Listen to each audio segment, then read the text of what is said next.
vissza mellém. Szép volt a szája, meg babonász. Biztosan elfáradt, a fejemben sokat járt.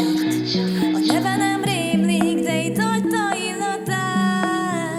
Üres az ágy most, hogy nem ölel már át.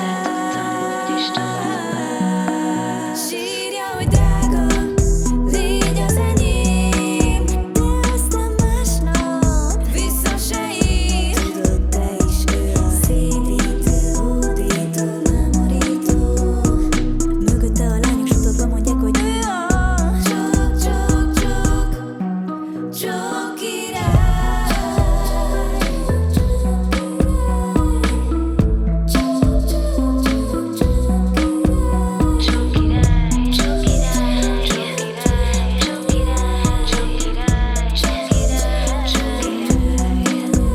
Lemegy a bárba, vissza sem néz, egyedül jön.